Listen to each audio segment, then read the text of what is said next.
यति एयरलाइन्सको विमान दुर्घटना अघि एक यात्रुले गरेको भिडियो लाइभ सार्वजनिक भएपछि विमानमा मोबाइल प्रयोगको विषयलाई लिएर टीका टिप्पणी उडिरहेको विमानमा मोबाइल प्रयोगले ठूलो असर नपार्ने विज्ञको भनाई। प्रतिनिधि सभाको उपसभामुखमा नेपाली कांग्रेस र राष्ट्रिय स्वतन्त्र पार्टीका उम्मेद्वार बीच प्रतिस्पर्धा, नयाँ सभामुखलाई संसदलाई प्रभावकारी बनाउनु पर्ने चुनौती।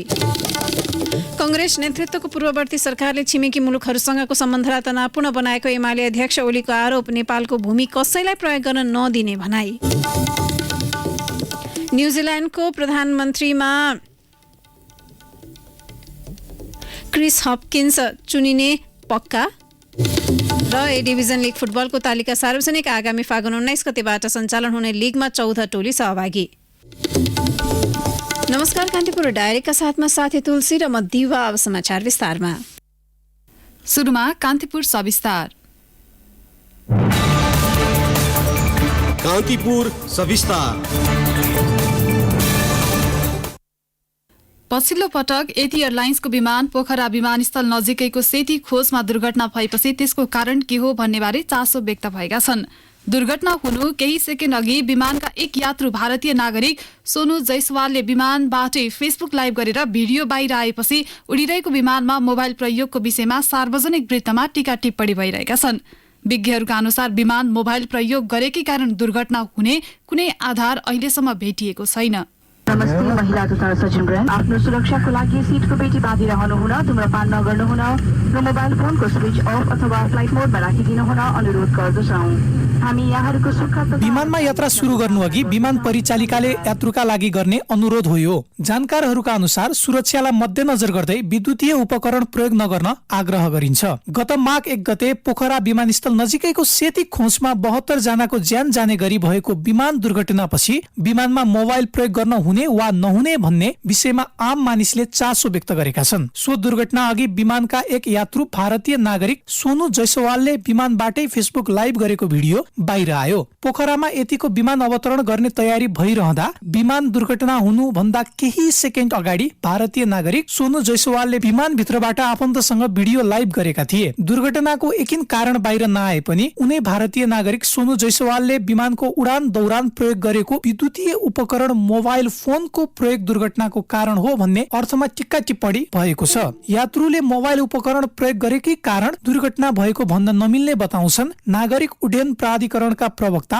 जगन्नाथ निरौला। यो सुरक्षाको कारणले चाहिँ पहिलो जहाज चढिसकेपछि यो चाहिँ मोबाइलहरू बन्द गर्नुहोस्, नगर्नुहोस्, नचलाउनुहोस् भन्ने कुरो उसले चाहिँ एनाउन्स गरेको हुन्छ। सबैले पालन गरे हुन्छ, एकजनाले पालन गरेको देखिएन। त्यो चाहिँ केले हुने त्यो भन्न खोजे हो भनेदेखि त्यो मोबाइलको चाहिँ सञ्चार र जहाजको सञ्चार फ्रिक्वेन्सी जुट्यो भने उसले जहाजले चाहिँ एयरपोर्टसँग गर्ने सञ्चारमा चाहिँ अवरुद्ध हुन्छ कि भन्ने हिसाबले चाहिँ अब नगर्नु भने हो। त्यो अफ गर्नुपर्छ, मोबाइल बन्द गर्नुपर्छ भने हो। तर त्यही लाइभ गरेकै आधारले अब भयो भन्न सक्ने अवस्था छैन। अब त्यसको कारण त छानबिन समितिले अध्ययन गरेको छ अनुसार अहिलेसम्म त्यस्तो चाहिँ कहीँ पनि भए जस्तो अहिले मेरो जानकारी नै छैन। अब त्यो जहाज चाहिँ टेक अफ गर्ने उड्ने बेलामा र बस्ने बेलामा चाहिँ त्यो जहाजलाई चाहिँ अधिक तपाईँको चाहिँ शक्ति चाहिन्छ, पावर बढी चाहिन्छ। त्यो बेलामा अरूले मोबाइल खोलिदियो, डाटा चलाइदियो भने त त्यो पावर चाहिँ अन्त पनि जाने भयो, फ्रिक्वेन्सी अन्त पनि जाने भयो। त्यो कारणले चाहिँ मोबाइलहरू नचलाउनुहोस् भन्न खोजे हो। विमानमा यात्रा गर्दा टेक अफ र ल्यान्डिङको बेलामा फोन अफ गर्न लगाइन्छ।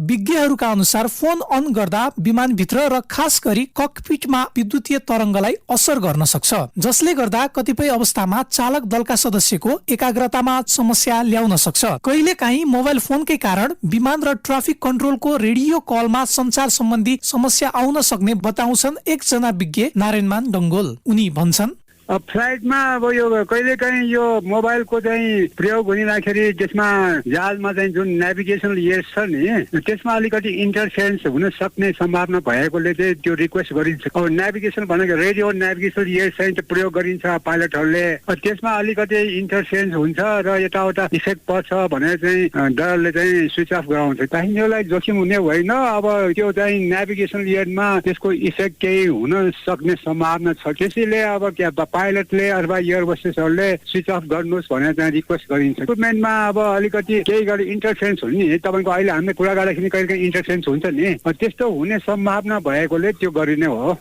अन्तर्राष्ट्रिय उडानहरूमा मोबाइल सहित विद्युतीय सामग्री प्रयोग गर्न पाइने व्यवस्था हुन थालेको छ। हवाई यात्रुका लागि युरोपेली संघमा आबद्ध देशभित्र छिट्टै मोबाइल फोन प्रयोग गर्न पाउने व्यवस्था हुने प्रक्रिया अघि बढिसकेको छ। उडिरहेको विमानमा पनि कम गतिको मोबाइल डेटा सहित 5G प्रविधि जहाज कम्पनीहरूले उपलब्ध गराउने युरोपेली आयोगको तयारी छ। केही विमान कम्पनीहरूले जहाजमा इन्टरनेट समेत उपलब्ध गराउँदै आएका छन्। विगतमा गरिएको अनुसन्धानले भने यात्रुहरूको लागि छुट्टै फोन नेटवर्क प्रयोग दिँदा जोखिम धेरै नै कम हुने देखाएको विज्ञहरू बताउँछन्। तर पनि विमानको उडानको समयमा मोबाइललाई सधैँ एरोप्लेन मोडमा राख्नु नै सुरक्षित भएको उनीहरूको भनाइ छ। यदि 5G प्रविधि उडिरहेको विमानमा प्रयोग गरियो भने मोबाइल फोनमा हुने फ्लाइट मोड विमानभित्र प्रयोग गर्नु पर्दैन।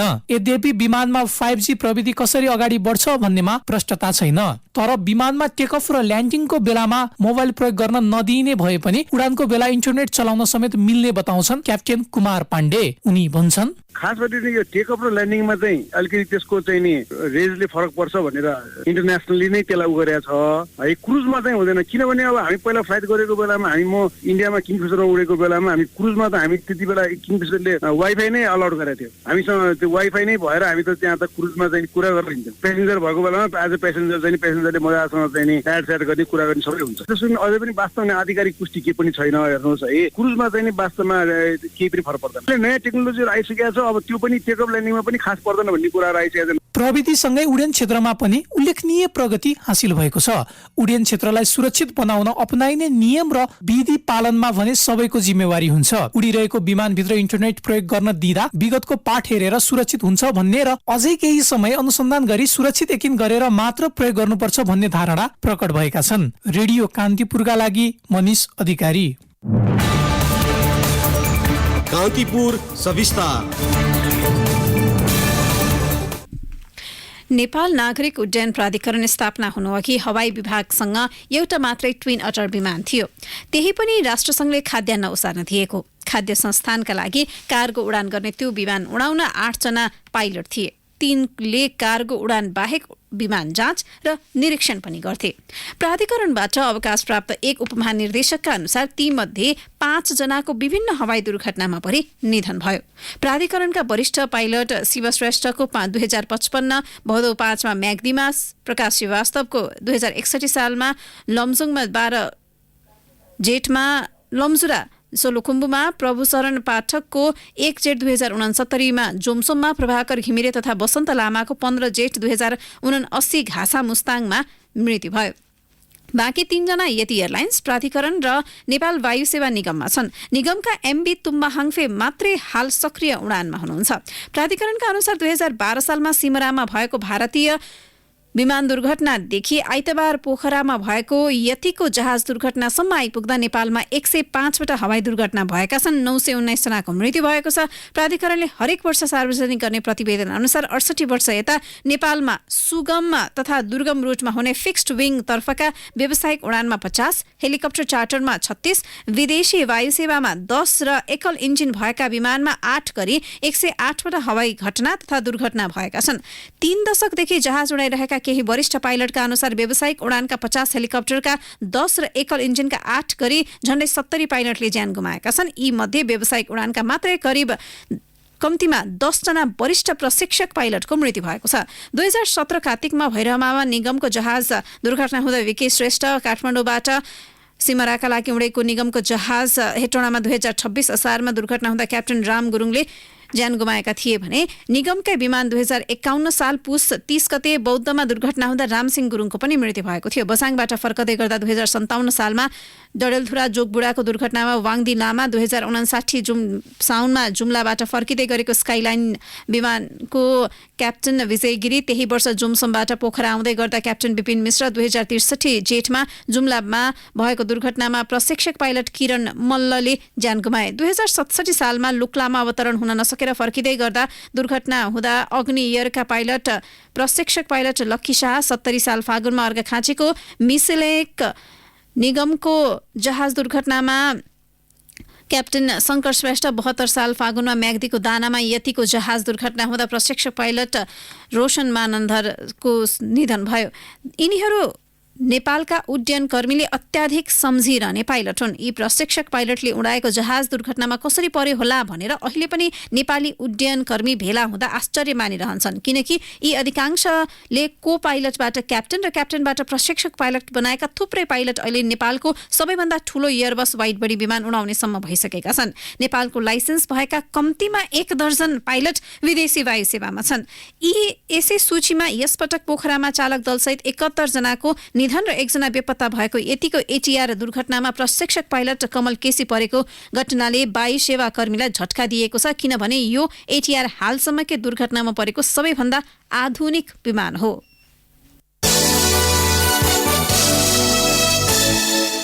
हवाई सुरक्षा सन्दर्भमा नेपाल आउने तयारीमा रहेको युरोपियन युनियन EU को टोलीले आफ्नो भ्रमण स्थगन गरेको छ। नागरिक उड्डयन प्राधिकरण र युरोपियन युनियनको तर्फबाट जारी गरिएको विज्ञप्ति अनुसार EU को टोली तत्काल नेपाल नआउने भएको हो। EU र प्राधिकरणका पदाधिकारी बीच आपसी सहमतिमा EU को हवाई सुरक्षा कमिटिको टोली नेपाल भ्रमण तत्काल स्थगित भएको जनाएको छ।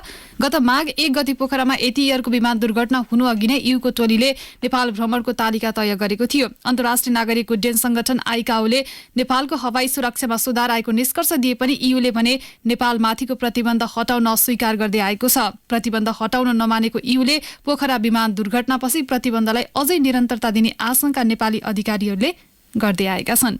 कान्तिपुर डायरीमा अब ब्रेकको पालो। ब्रेकपछि कान्तिपुर डायरीमा अब बाँकी प्रसङ्ग। नवनिर्वाचित सभामुख देवराज घिमिरेले पद तथा गोपनीयताको शपथ ग्रहण गर्नुभएको छ। राष्ट्रपति कार्यालय शीतल निवासमा आयोजित एक कार्यक्रमका बीच राष्ट्रपति विद्यादेवी भण्डारीले सभामुख घिमिरेलाई शपथ गराउनु भएको हो। सत्तारूढ गठबन्धनबाट उम्मेद्वार बन्नुभएका घिमिरे प्रतिनिधि सभामा भएको मत विभाजनबाट सभामुख चयन हुनुभएको थियो। यसैबीच नवनियुक्त सभामुख घिमिरेले संसदलाई प्रभावकारी रूपमा सञ्चालन गर्ने बताउनु भएको छ। शपथपछि संसद सचिवालयमा सिंहदरबारमा कार्यभार सम्हाल्दै घिमिरेले संसदलाई प्रभावकारी रूपमा सञ्चालन गर्नका लागि सबै पक्षको सहयोग हुने अपेक्षा गरेको बताउनुभयो। नयाँ संविधान बनाएपछि एक अवधि गऱ्यौं, त्यसलाई नेपालीपनको हिसाबबाट अझ बढी व्यवस्थित, अझ बढी क्रियाशील, अझ बढी मर्यादित बनाउनको लागि सबैको प्रयत्न हुनेछ। त्यसको नेतृत्व गर्ने मैले जिम्मेदारी पाएको छु र यसलाई प्रभावकारी ढङ्गबाट संघीय संसदलाई अगाडि बढाउने कुराहरू गर्नुपर्छ। यही कुरामा मिडिया कर्मीहरू लगायत सबै साथीहरूको सहयोगको अपेक्षा सहित मैले अब यसलाई अगाडि लाने सोच बनाएको कुरा। नयाँ संविधान बनेपछि एकपटक संसदको अभ्यास गरिसकेको भन्दै यसलाई अझै बढी मर्यादित र व्यवस्थित बनाउने घिमिरेको भनाइ छ। संसदलाई प्रभावकारी ढङ्गबाट अघि बढाउनेमा आफू विश्वस्त रहेको घिमिरेले बताउनुभयो। यसैबीच नवनिर्वाचित सभामुख घिमिरेलाई कस्तो चुनौती हुन सक्छ भनेर हामीले पूर्व सभामुख तारानाथ राणा भाटलाई सोधेका छौँ। अहिलेको सभामुखलाई त्यति ठुलो चुनौती छैन। अब त्यहाँ भित्रको परिस्थितिले उनलाई कसरी मोटिभेट गर्छ र उनका सहयोगी भनेको 2 थरी हुन्छन्। एउटा त सूचना दिने आफ्ना साथीहरू, राजनीतिक साथीहरू जुनसुकै पार्टीका नि हुन सक्छन्, सामाजिक अरू क्षेत्रका पनि हुन सक्छन्, बुद्धिजीवी, पत्रकार आदि इत्यादि हुन्छ नि। अनि संसद सचिवालयका कर्मचारीहरू हो, त्यो जताबाट लिए पनि सूचना र आइडिया, सरसल्लाह, सुझाव त्यसलाई निष्पक्ष ढङ्गले मनन गरेर चाहिँ लागू गर्न सक्नुपर्छ आफूले। सभामुख भनेको पद नै त्यस्तो गरिमामय हुन्छ, त्यस्तो निष्पक्ष हुन्छ। त्यो जुनसुकै विचारबाट, जुनसुकै पार्टीबाट चुनिएर आएको भए पनि, जुनसुकै ग्रुपले सपोर्ट गरेको भए पनि, अब उसले अटक मन, वचन, कर्म तिनै ढङ्गले, तिनै शक्तिबाट प्रभावित नभएर नितान्त निष्पक्ष राष्ट्रिय चाहिने नेतृत्व, अभिभावकीय भूमिका निर्वाह गर्न सक्नुपर्छ सभामुखले। त्यसका निमित्त गाइडलाइन भनेको संविधान छ, देशमा बनेका ऐन कानुन नियमहरू छन्, संसदका नियमावलीहरू छन्, विश्वको प्र्याक्टिसमा स्थापित भइसकेका मूल्य मान्यताहरू पनि छन्। तिनको अलिकति गम्भीर अध्ययन गर्ने र आफूलाई निष्पक्ष सूचना सङ्ग्रहमा जो पार्टीसित भर नपर्ने क्या, आफू परिपक्व भएर बस्ने। हामीले हाउसमा कसै यताउता गर्न सक्दैनौँ भन्ने कुराको प्रभाव दिन सक्यो भने त्यहाँ पार्टीहरूले खेल्दैनन्, होइन भने सत्ता पक्ष, प्रतिपक्ष अनि अरू पर्टिकुलर फलानु दल र ढिस्कानु दलले सभामुखलाई चाहिँ अप्ठ्यारोमा पार्ने रोल खेलिरहन्छन् क्या। अहिले गठबन्धनको सरकार छ र त्यो गठबन्धनबाट को समर्थनमा सभामुख हुँदै गर्दाखेरि यस्तो बेलामा सभामुखको भूमिका सबैभन्दा बढी महत्त्वपूर्ण हुनुपर्छ भन्ने पनि छ र त्यो विगतको केही सिकाइ हो त। जति अप्ठ्यारो स्थिति आयो नि, हाउस जति टुक्रामा डिभिजन देखिन्छ नि, सत्ता पक्ष प्रबल हुने अनि प्रतिपक्ष एउटा प्रबल हुने, अरू साना दलहरूको त्यस्तो प्रभाव नहुने, संख्या नहुने स्थितिमा हाउस एक ढङ्गको हुन्छ, धेरै दलहरूको चाहिँ उपस्थिति छ, सत्ता पक्ष र प्रतिपक्षमा त्यस्तो किसिमको सौहार्द सम्बन्धहरू छैनन्, सूचनाको आदान प्रदान छैन, हाउसमा प्रस्तुत हुँदाखेरि पनि कुनै पूर्व तयारी आपसी छलफल हुँदैनन्। एउटै समस्या मुलुकमा विद्यमान चाहे आन्तरिक होस् चाहे बाह्य विषयसँग सम्बन्धित होस्, त्यस विषयमा पार्टी पछिका दृष्टिकोणहरू जो बाजिन्छन् त्यो बेला सभामुखलाई अप्ठ्यारो पर्छ। हाउसमा त्यो नहोस् भनेर पहिले नै अनुमान गरेर आफ्नो सूत्रहरू राख्नुपर्छ के। अब यो नयाँ पार्टीहरूको जुन प्रवेश छ संसदमा, अब यो नयाँ पार्टीहरूका नयाँ सांसदहरू उहाँहरूको भूमिका, उहाँहरूको त्यो उपस्थितिलाई सभामुखले कसरी निहाल्नुपर्छ? चुनिएर गएका साना वा ठुला दलका अथवा अल्पसंख्यक जति पनि मान्य सदस्यहरू हुन्छन् नि, त्यो त एउटा स्वाभाविक ढङ्गले आफै अनुशासित हुनै पर्छ। संसद सदस्यको गरिमा राख्ने कुरामा त आफै उत्प्रेरित हुने हो नि स्वयं। त्यसपछि सभामुखको चाहिने रोलले चल्ती चलनको भाषामा सिकाउँदै जान्छ। अब यसअघिका संसदमा सभामुखको भूमिकालाई लिएर निकै टीका टिप्पणीहरू पनि भए। अब यो संसदको छविलाई राम्रो बनाउन अहिलेको सभामुखको भूमिका कस्तो रहला? एकदमै छोटोमा दुई थरी कुरा हुन्छ। एउटा त सभामुख स्वयं आफू मर्यादित हुनु पर्यो, आफै अनुशासित हुनु पर्यो, आफै चाहिने तपाईँको चाहिँ दलीय प्रभाव कुनै पनि ढङ्गले देखिनु हुँदैन। मन वचन कर्मले हाउसमा प्रवेश गर्ने बित्तिकै चाहिने आफ्नो पार्टीको सदस्यसित पहिला हात मिलाएर चाहिने अनि चेयर बस्नु गयो भने त्यसले चाहिने एउटा प्रभाव दिन्छ। सबै साथीहरूलाई बाटो सबैले समान ढङ्गले हात जोड्दै गयो भने त्यो अर्को प्रभाव दिन्छ। अनि टाउको कता फर्काइरहने हो, सत्तापक्षतिर हेरिराख्ने हो कि प्रतिपक्षतिर सम्बन्ध उसको छ भने प्रतिपक्षतिर हेरिराख्ने, उसको हाउभाउ क्या बडी ल्याङ्ग्वेज हुन्छ नि, त्यसले पनि प्रभाव पार्छ। त्यसैले सम्पूर्ण ढङ्गले मैले अघि नै भने मन वचन कर्म, कतातिर टाउको फर्काउने, कतातिर आँखा दिने, कतातिर यी सम्पूर्ण कुराले चाहिने तटस्थ देखिन पर्ने चाहिने रोल सभामुखको हुन्छ र त्यसमा सबभन्दा चनाख हुनुपर्ने नियम कानुन मूल्य र मान्यतामा।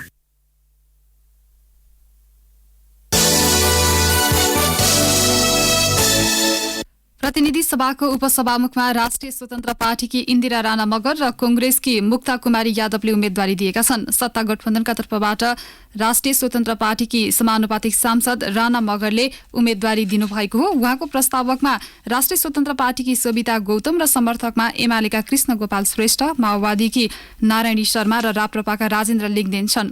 यादवको प्रस्तावकमा कांग्रेस सांसद बद्री प्रसाद पाण्डे छन्। एकीकृत समाजवादीका मेटमणि चौधरी, लोकतान्त्रिक समाजवादी पार्टीका सर्वेन्द्रनाथ शुक्ला र कांग्रेसका प्रमुख सचेतक रमेश लेखक समर्थक छन्।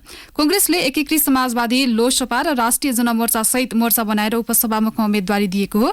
राणा मगरको पक्षमा एमाले, माओवादी, राष्ट्रिय स्वतन्त्र पार्टी, राष्ट्रिय प्रजातन्त्र पार्टी, जसपा, जनमत र नागरिक उन्मुक्ति पार्टी छन्। बिहिबार भएको सभामुखको निर्वाचनमा यही गठबन्धनको समर्थनमा एमालेका देवराज घिमिरे सभामुखमा निर्वाचित भइसक्नु भएको छ। संसद सचिवालयले उपसभामुखको निर्वाचनको कार्यक्रम आज तय गरेको छ। एमाले अध्यक्ष केपी शर्मा ओलीले शेरबहादुर देउबा नेतृत्वको पूर्ववर्ती सरकारले छिमेकी मुलुकहरूसँगको सम्बन्धलाई तनावपूर्ण बनाएको आरोप लगाउनु भएको छ। एमालेको परराष्ट्र मामिला विभागको कार्यक्रमलाई सम्बोधन गर्दै अध्यक्ष ओलीले एक देशसँग नजिक हुन अर्को देशसँगको सम्बन्धमा कृत्रिम रूपमा तनाव बढाएको उल्लेख गर्नुभयो। आन्तरिक रूपमा सिंगै राष्ट्र एकजुट भएर देशको हितको निम्ति अन्तर्राष्ट्रिय सम्बन्ध सञ्चालन गर्नुपर्ने ठाउँमा देशभित्र तनाव बढाउने र बाह्य शक्तिहरूसँग साँठगाँठ गर्ने र उनको दलाली गरेर राष्ट्रिय हितलाई कमजोर बनाउने खालका क्रियाकलापहरू भए। यो दुःखद कुरा हो। छिमेक सम्बन्धलाई तनावग्रस्त र कृत्रिम ढङ्गले तनावग्रस्त भए। कतैबाट प्रवोक हुने, कसैका निम्ति काम गर्ने, कसैका विपक्षमा काम गर्ने खालका गैर जिम्मेवार प्रवृत्तिहरू देखा परे, जो हाम्रो जियो पोलिटिक्सको जुन कुरा गर्दैछौँ हामी त्यस्तो जियो पोलिटिक्समा बहुत खतरनाक। उहाँले नेपालको भूमि कसैलाई प्रयोग गर्न नदिने र सैन्य रूपमा कतै संलग्न नहुने दोहोर्याउनुभयो। हाम्रो भूमि कसैका विरुद्ध प्रयोग गर्न दिँदैनौँ। मिलिट्रीली हामी कतै संलग्न हुँदैनौँ। हामी कसैका पनि मिलिट्री बेसिस, कुनै प्रकारका सैनिक गतिविधिहरू वा त्यस्ता अड्डाहरू हाम्रो देशमा राख्न दिँदैनौँ। त्यो कसैको पनि राख्यो भने हाम्रा निम्ति त्यो अहितकर हुन्छ, सार्वभौम सत्ता माथिको अतिक्रमण हुन्छ र हामी कुनै पनि हिसाबले हाम्रो सार्वभौम सत्ता, हाम्रो स्वाधीनता, हाम्रो स्वतन्त्रता यस कुरामा कुनै कम्प्रोमाइज गर्दैनौँ। कर्तव्य ज्यान मुद्दाका फरार सांसद लक्ष्मी महतो कोइरीलाई पक्राउ गर्न गृह मन्त्रालयले प्रहरी प्रधान कार्यालयलाई निर्देशन दिएको छ। मौखिक आदेश हुँदा पनि पक्राउ नपरेकामा गम्भीर ध्यानकर्षण भएको मन्त्रालयले जनाएको छ। मन्त्रालयका प्रवक्ता फणीन्द्र मधी पोखरेलद्वारा जारी विज्ञप्तिमा कोइरीलाई पक्राउ गरी तत्काल कारबाही प्रक्रिया अघि बढाउन हिजो निर्देशन दिएको हो। एमालेबाट निर्वाचित प्रतिनिधि सभा सांसद कोइरी विरुद्ध प्रेमबहादुर विकले कर्तव्य ज्यान मुद्दा दायर गर्नु भएको थियो। विज्ञप्तिमा भनिएको छ, माननीय उपप्रधानमन्त्री एवं गृहमन्त्रीज्यूबाट पटक पटक मौखिक निर्देशन भएकामा हालसम्म पक्राउ नपरेको प्रति गम्भीर ध्यानकर्षण भएको छ। निज प्रतिवादीलाई कानून बमोजिम पक्राउ गरी तत्काल कारबाही अगाडि बढाउन मन्त्रालयले प्रहरी प्रधान कार्यालयलाई पत्राचार गरेको बेहोरा अनुरोध छ। कान्तिपुर डायरीमा पुनः ब्रेकको पालो। सबैको लागि एउटै किसिमको बीमा पोलिसी उपयुक्त नहोला। आफ्नो आवश्यकतामा आधारित बीमा पोलिसीको लागि सम्झनुहोस् मेटलाइफ। यहाँको आवश्यकता विश्लेषणका लागि मेटलाइफको वेबसाइट metlife.com.np मा आफ्नो विवरण पठाउनुहोस् वा मेटलाइफ टाइप गरी 32288 मा एसएमएस गर्नुहोस्। मेटलाइफ, तपाईसँगै जीवनमा अघि बढ्दै। सूर्य लाइफ र ज्योति लाइफ इन्स्योरेन्सको रूपमा सेवा प्रदान गरिरहेका हामी अब एक बनेर सूर्यको ज्योतिमा 7 रङ भए चाहिँ यिनै 7 तत्त्वहरू शिरोधार्य गरी एक हुँदै हरेक नेपालीको जीवनका लागि अब हामी भएका छौं अझ बृहत, अझ सबल अनि अझ विशाल। सूर्य ज्योति, जीवनको लागि। ब्रेकपछि कान्तिपुर डायरीमा अब आर्थिक प्रसङ्ग। सरकारले पूर्ण रूपमा कार्यान्वयन गर्न सक्ने कार्यविधि बनाई बिना त्रास क्रसर उद्योग चलाउन वातावरण बनाउनु पर्नेमा निर्माण व्यवसायीले जोड दिएका छन्। तर बाहुबली रूपमा राजनैतिक दलको संरक्षण प्राप्त व्यक्ति र प्रहरी प्रशासनसँग साँठगाँठ गर्ने क्रसर उद्योग चलाउने प्रवृत्ति अन्त्य गर्नुपर्ने उनीहरूको भनाइ छ। नेपाल निर्माण व्यवसाय महासङ्घका अध्यक्ष रवि सिंहले भन्नुभयो, खानीजन्य निर्माणजन्य व्यवसाय गर्छु भन्नेलाई सहज हिसाबले व्यवसाय गर्ने ऐन कानून बनाउन आवश्यक छ। क्रसर उद्योगमा भएका विकृतिलाई सच्याउन जरुरी छ। व्यवसायले निर्माण अवधिका लागि निर्माण सामग्री उत्पादन गर्न लिएको लाइसेन्स बाहेक अतिरिक्त उत्पादन गरेर क्रसर व्यवसायीलाई समस्या पर्न दिनु नहुने बताउनुभयो। उहाँले भन्नुभयो, कतिपय ठाउँमा निर्माण उद्योगीले क्रसर राख्न खोज्दा व्यवधान भएको छ। एक अर्काको कार्यक्षेत्रमा कसैले हस्तक्षेप गर्नु भएन। क्रसर व्यवसायीले बाहुबली रूप देखाउन नहुने उहाँको तर्क छ। अदालतको आदेश पालना गर्ने नाममा गृह मन्त्रालयले त्रासदी पूर्ण वातावरण सृजना गरेको सिंहले दावी गर्नुभयो। गृह मन्त्रालयले गत पुस 20 मा 77 वटै जिल्ला प्रशासन कार्यालयलाई परिपत्र गर्दै अवैध क्रसर बन्द गराउन भनेको थियो। नदी तथा खोलाबाट कानून विपरीत ढुङ्गागिटी बालुवा उत्खनन र प्रशोधन गर्ने 1201 क्रसर उद्योगको सूचीमा रहेको गृह मन्त्रालयका प्रवक्ता फणीन्द्र मणि पोखरेलले बताउनुभयो। अब अन्तर्राष्ट्रिय प्रसङ्ग। लेबर पार्टीका सांसद क्रिस हिप्किन्स न्युजिल्यान्डको नयाँ प्रधानमन्त्री बन्ने भएका छन्। सत्तारूढ पार्टीबाट संसदीय दलको नेतामा हिप्किन्सको एकल उम्मेदवारी परेकाले प्रधानमन्त्री बन्ने पक्का भएको बीबीसीले उल्लेख गरेको छ। लेबर पार्टीले संसदमा हिप्किन्सलाई आफ्नो संसदीय दलको नेता घोषणाको प्रक्रिया भने गर्न बाँकी छ। हिप्किन्सले संसदीय दलको नेता बन्नु अघि आइतबार न्युजिल्यान्डको प्रतिनिधि सभामा लेबर पार्टीबाट औपचारिक रूपमा अनुमोदन गर्नुपर्नेछ। यदि हिप्किन्सले सो समर्थन प्राप्त गरेमा राजीनामा दिएकी प्रधानमन्त्री जसिन्डा आर्डेनले 7 फेब्रुअरीमा गभर्नर जनरललाई औपचारिक रूपमा आफ्नो राजीनामा बुझाउनु हुनेछ। त्यसपछि राजा चार्ल्स तृतीयको तर्फबाट न्युजिल्यान्डका गभर्नर जनरलले हिप्किन्सलाई प्रधानमन्त्री नियुक्त गर्ने बीबीसीले उल्लेख गरेको छ। हिप्किन्स सन् 2008 मा पहिलो पटक संसदमा निर्वाचित हुनुभएको थियो। यस्तै उहाँलाई सन् 2020 मा कोभिड-19 मामिला हेर्ने मन्त्रालयको जिम्मा दिएको थियो। 44 वर्षीय हिप्किन्स अहिले प्रहरी, शिक्षा र सार्वजनिक सेवा मन्त्री हुनुहुन्छ। न्युजिल्यान्डमा अक्टोबरमा आम चुनाव हुने भएकाले हिप्किन्सको पदावधि अनिश्चित छ।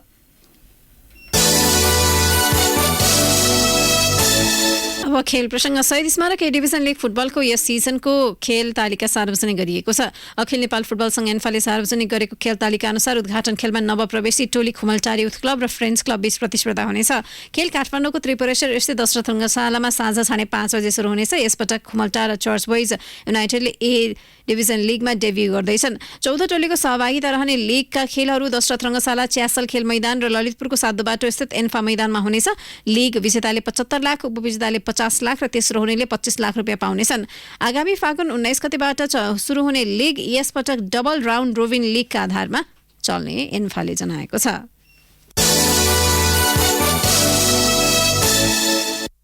अन्त्यमा अब मौसम सम्बन्धी जानकारी। मुलुकका पहाडी भूभागमा आंशिक बदली रही अन्य स्थानमा मौसम सामान्यतया सफा रहने जल तथा मौसम विज्ञान विभागले जनाएको छ। साथै सुदूरपश्चिम र कर्णाली प्रदेशका उच्च पहाडी तथा हिमाली भूभागहरूका केही स्थानमा हल्का हिमपातको सम्भावना रहेको विभागको अनुमान छ। काठमाडौँ उपत्यकाको न्यूनतम तापक्रम 3 डिग्री सेल्सियस मापन गरिएको छ। अधिकतम तापक्रम 17 डिग्री सेल्सियस पुग्नेछ। सूर्योदय केही बेर अघि बिहान 6:55 भयो। सूर्यास्त भरे साँझ 5:35 हुनेछ। अवस्था यसका साथै कान्तिपुर डायरीको यो बुलेटिन यही सकिन्छ। साथी तुलसी र मन दिवा बिदा माग्छौं। नमस्कार।